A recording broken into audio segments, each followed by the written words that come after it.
Hey everybody, just checking in for a few seconds to just show you something real fast, okay? Watch this. So remember in my last post about the Enoch calendar, how many days of a difference it was from the Enoch calendar's Feast of Trumpets versus what the Jews said was the Feast of Trumpets in 2025? Well, I'm here to show you that precise thing again. So look at this. This says that in the year 2026, the Feast of Trumpets, Rosh Hashanah, begins at sundown on Friday, September 11th, 2026, and ends at nightfall on September 13th. Okay? So this is Tishrei, and the first of Tishrei is the beginning of the new Jewish year, Rosh Hashanah, of the Feast of Trumpets. It's the year 5787. But look at the day that it is in actuality compared to the other days that they set on Google in the modern calendar. So this is the month of Elul. This is the 6th month. And that is where September 11th is.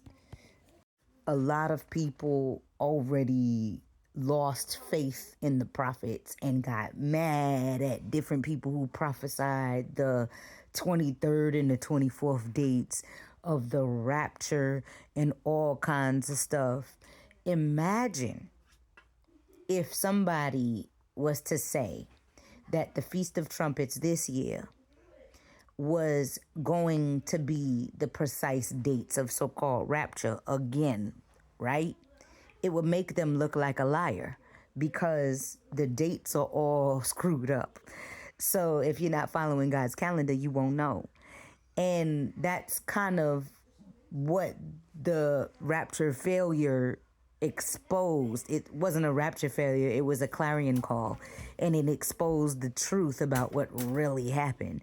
So I just wanted y'all to see that would really mislead somebody. The Gregorian calendar dates are like, and then the Jewish calendar dates are, and more. So, so I'm just letting y'all see, in truth and in actuality, none of them calendars line up. And according to specific prophets, I'm gonna say, Sister Halingwe, one of the ladies that you guys claim was a false prophet, actually said that God showed her in a dream that Julius Caesar and Pope Gregory were used by the Hasatan to change the calendars to fit the beast system.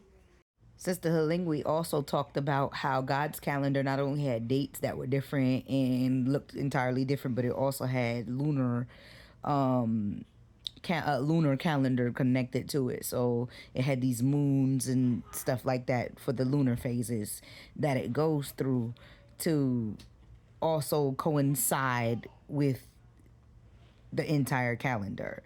The most I could do is like sketch those little moons that you saw in my Tishrei thing, and I'm not really good at doing the lunar phases on a calendar. I used to hate those in science class when I was a kid because we used to have to do those, and I used to hate looking at the moon and then drawing whatever I could see or whatever I couldn't see. You know what I'm saying? Anyway, I have been praying for Pastor Joshua and Sister Halingwe and a lot of other people who had dreams about the 23rd and 24th rapture dates. I think that there was a misunderstanding or misconception, and that there were only a few dreamers who understood the interpretation and wasn't able to articulate said interpretation very well in a way where we all could understand it, or they themselves could understand it. I strongly feel like the 23rd and the 24th of 2025 was the bridegroom announcement to the bride of Christ to prepare herself, and that God is still going to use his appointed time to be fulfilled. However, he gave us an entire year, okay?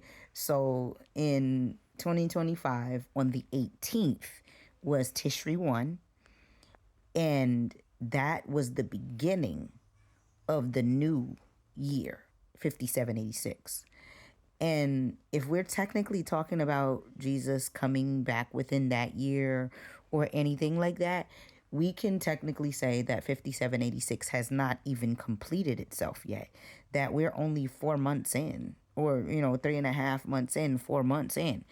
And it has not completed itself yet, and it won't until Tishrei 1 again, which is September 17th, as you saw on the paper that I showed you after I finished doing the dates on my own calendar at home, based on the template I used, like I showed you guys. So what do you do in the meantime? You keep your lamps trimmed. You posture your heart correctly, because even though that is, the Feast of Trumpets is the feast that no man knows the day or the hour, technically we don't know the day or hour or when we are, meant to expire. We don't ourselves within our own bodies. We don't know what times and dates God has for us to continue living and then die. You understand what I'm saying? Tomorrow's not promised to everybody. So it's about where your heart's posture is more than any dates that could be set in the future. You blessed to see the next day. Until next time, I'm kind of beyond measure. Stay encouraged. Bye.